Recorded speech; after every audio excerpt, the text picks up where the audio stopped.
Hello everyone and welcome to another Bimmer Fixer video, and in this video I'll be showing you how to change a bulb in your brake light in your BMW 5 Series E60. Okay, so the first sign that you're going to have when you've got a bulb out somewhere is the warning light you get on your dash. So to show you what that looks like, I'll pop the ignition on. And there we go. So that's to let you know that you've got a bulb out somewhere, and then if you look over at the iDrive, at the bottom it will tell you whereabouts it is. So we've got a brake light out on the left hand side, so now I'll show you how to change that bulb. Okay, so first things first, you need to make sure you have the correct bulb. Now I've gone for a Neolux P21W 382 12 volt 21 watt bulb. This is for the pre-LCI rear lights, so it's just got the single element in there. Thanks to James at Euro Car Parts in Abingdon. Once again, the guys in there are very helpful in organising that for me. So once you're sure you've got the right bulb and you've double checked, you then need to remove two clips. Now I've got one missing, but there should be one just there, and there's one just there.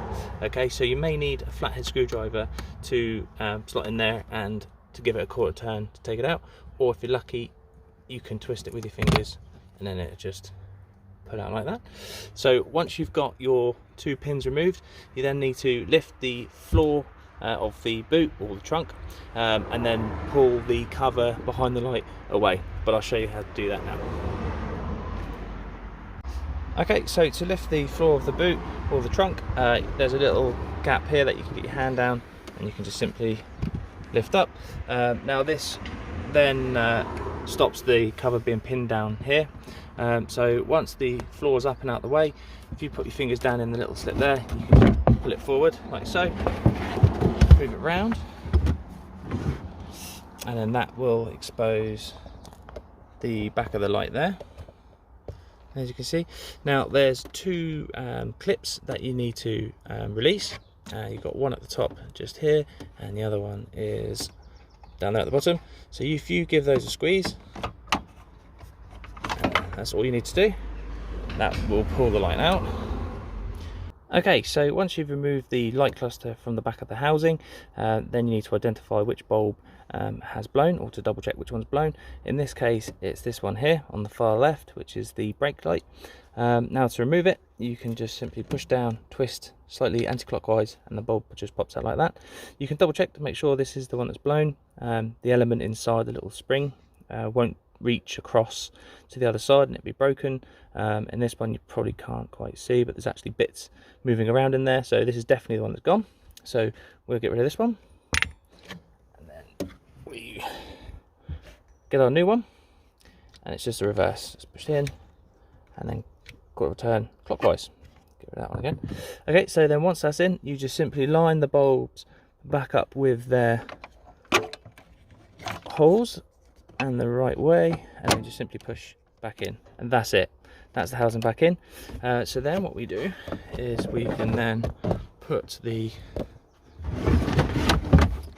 corner back in. So you've got some tabs just here, so you've just got to make sure that they are home.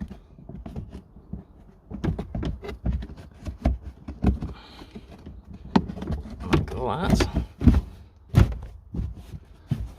Okay, so then just make sure nothing's pinched on the outside, just make sure it's not overlapping the boot seal. We can then get our clip we took out earlier,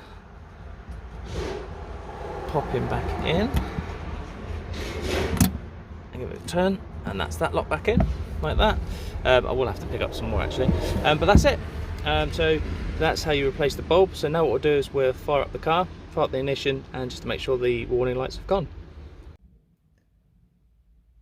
Okay, so now we've changed our bulb, we just want to be sure that everything's all working. So we can pop the ignition back on and push it on again. So the car now does all its checks, and we look like we're good to go. Job's good in. So that's it. So car's now reporting that there is no blown head bulb, and that's that all sorted. So I hope you enjoyed the video. I hope you found it helpful. If you did, please leave a like. If you've got any comments or any questions, please leave them below and I'll get back to everyone as quick as I can. And again, thanks again to James at Euro Car Parts. Thanks very much guys, take care, bye bye.